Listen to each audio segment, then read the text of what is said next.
ધોરણ 10 પ્રકરણ 6 ત્રિકોણ. આ ચેપ્ટરમાં એક પ્રમેય છે, પ્રમેય નંબર 6.1. એ પ્રમેયને સમપ્રમાણતાનો મૂળભૂત પ્રમેય કહેવાય છે અથવા તેને થેલ્સનું પ્રમેય પણ કહેવાય છે. હવે આ પ્રમેય બેઝિક અથવા સ્ટાન્ડર્ડ ગણિતના પેપરમાં વિભાગ ડીમાં પૂછાય છે 4 ગુણમાં. તો ચલો આ પ્રમેય આપણે જોઈએ. હવે આ પ્રમેય સમપ્રમાણતાનું મૂળભૂત પ્રમેય લખો અને સાબિત કરો અથવા થેલ્સનું પ્રમેય લખો અને સાબિત કરો એ રીતે પૂછાયો હોય તો આપણે આ સ્ટેટમેન્ટ લખવું પડે.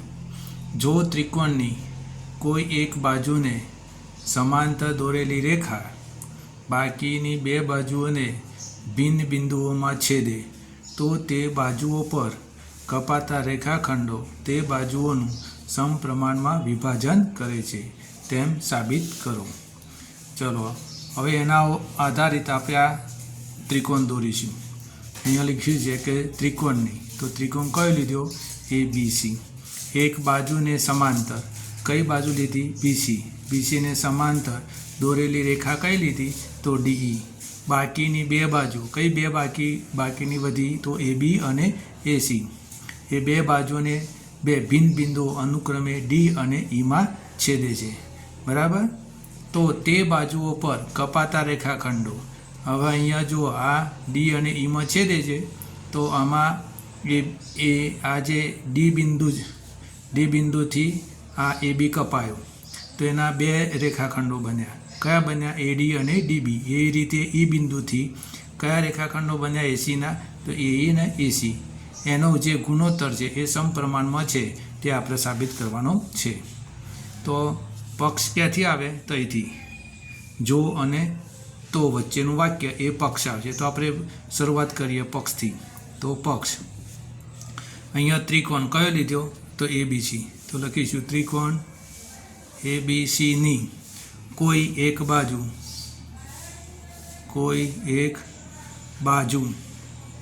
હવે કોઈ એક બાજુ, ત્રિકોણ ABCની કોઈ એક બાજુ કઈ લીધી? તો BC.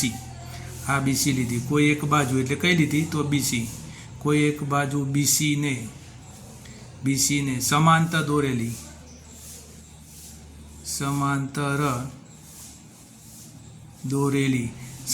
દોરેલી રેખા. હવે BCને સમાંતર દોરેલી રેખા કઈ લીધી? તો DE રેખા લીધી. આરી તો આપણે લખીશું અહીંયા રેખા DE, બરાબર? દોરેલી રેખા DE. બાકીની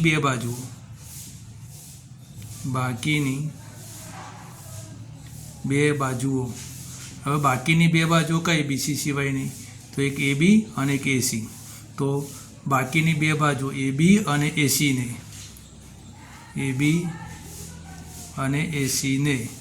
બાકીની બે બાજુ એટલે AB અને ACને ભિન્ન બિંદુઓ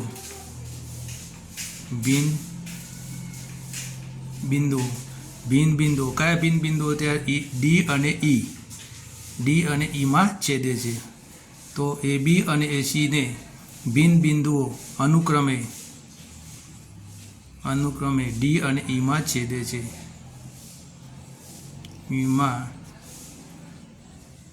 છે. ચલો અહીં સુધી આવી ગયું એટલે પક્ષ પૂરું થઈ ગયું.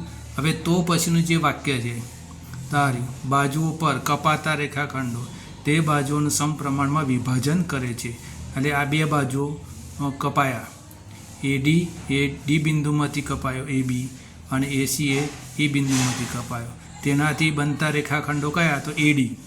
તે સદ્ય આવશે. કયો કપાયો? તો AD. D બિંદુથી કયો કપાયો? આ AB, તો AD, અને બીજું DB, બરાબર? એવી રીતે અહીંયા E બિંદુમાંથી AE અને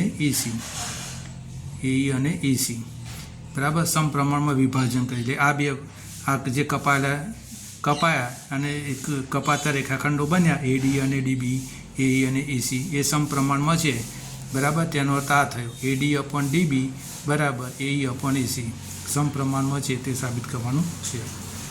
હવે એની સાબિતી જોઈએ આપણે પહેલાં.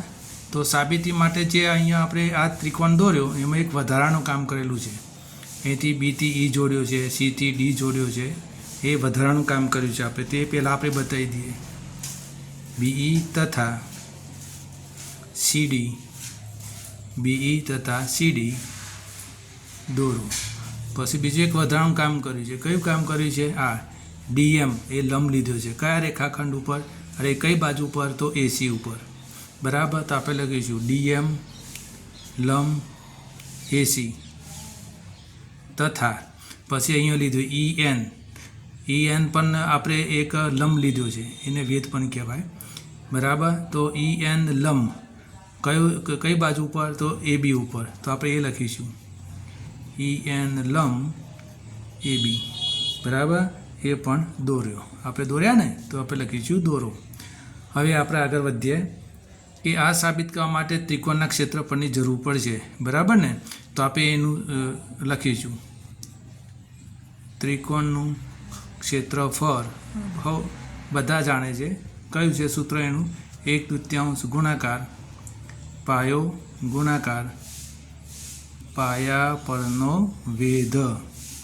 આ સૂત્ર છે અને આ સૂત્ર પરથી આપણે સાબિત કરવાનું છે. તો ચલો આપણે ડાબી બાજુ અને જમણી બાજુના ત્રિકોણનો ભાગ, આ બધો ડાબી બાજુનો ભાગ અને આ જમણી બાજુનો ભાગ. બરાબર. તો ડાબી બાજુ અને જમણી બાજુના ભાગથી આપણે સાબિત કરીએ. તો ડાબી બાજુના કયા ત્રિકોણ બને છે? તો જુઓ ADE એક આ ત્રિકોણ બને છે. બીજો કયો ત્રિકોણ બને? જો પહેલો આ ADE એનું ક્ષેત્રફળ આપણે કરવાનું. પછી આ BDE એનું ક્ષેત્રફળ આપણે લેવાનું. પછી બંનેનો ગુણોત્તર લેવાનો. તો આપણે લઈ લઈએ. હવે કયો ત્રિકોણ લીધો? તો ADE એનું ક્ષેત્રફળ 1/2 ગુણાકાર પાયો. જો અહીંયા આ વેધ કહેવાય અને આ પાયો કહેવાય. આ વેધ કહેવાય ADE એટલે ડાબી બાજુમાં ADE એનો પાયો કયો ગણાય? AD અને એનો વેધ કયો ગણાય? EN. તો આપણે લખીશું AD ગુણાકાર EN. એવી જ રીતે. બરાબર. એવી જ રીતે બીજો ત્રિકોણ અહીંયા જુઓ ડાબી બાજુ કયો બને છે? BDE. તો BDE એનું આપણે લઈએ 1/2 ગુણાકાર પાયો. પાયો કયો બને છે? તો DB. બરાબર. આ બને છે કયો બને છે? તો DB.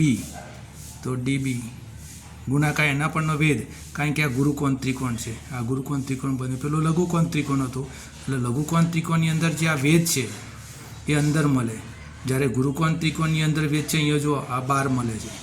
એટલે BDને સમાંતર રેખા પર મળે છે. તો આપણે એ લખીશું EN.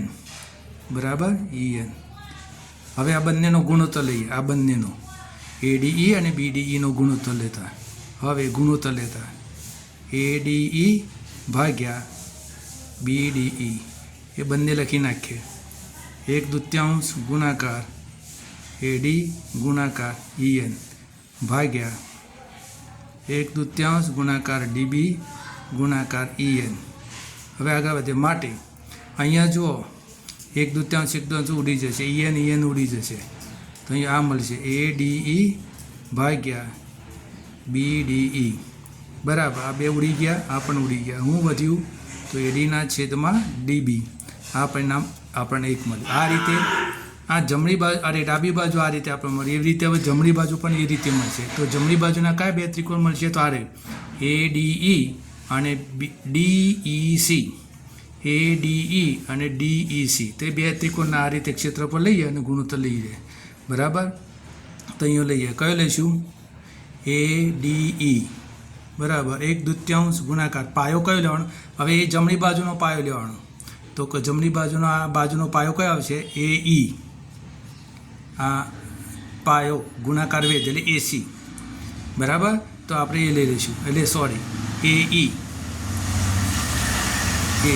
આ પાયો ત્રિકોણ ADEનો પાયો AE અને એના પરનો વેધ કયો બનશે? DM ગુણાકાર DM. બરાબર. અને બીજો ત્રિકોણ આ બનશે જમણી બાજુ DEC. તો આપણે લખીશું DEC. બરાબર. 1/2 પાયો કયો લઈશું? AC.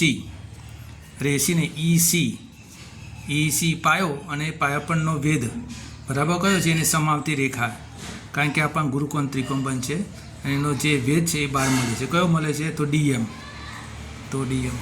બરાબર. હવે આ બંનેનો ગુણોત્તર લઈએ. ADE ભાગ્યા DEC. બરાબર. તો ગુણોત્તર લેતા લખી નાખ્યા ઉપર નીચે એઈના છે એઈ ડીએમ ભાગ્યા 1/2 EC ગુણાકાર ડીએમ. બરાબર, અહીંયા જોઈ લો. માટે ADE ભાગ્યા DEC આ 1/2 ઉડી ગયા, ડીએમ ઉડી ગયા, તો શું વધ્યું? AE/EC. એનો પરિણામ નંબર આપણે મળ્યું 2. બરાબર, આ 2 મળ્યું. હવે આપણે આગળ વધીએ. હવે જો 2 ત્રિકોણ છે, એક આ ત્રિકોણ BDE અને DEC.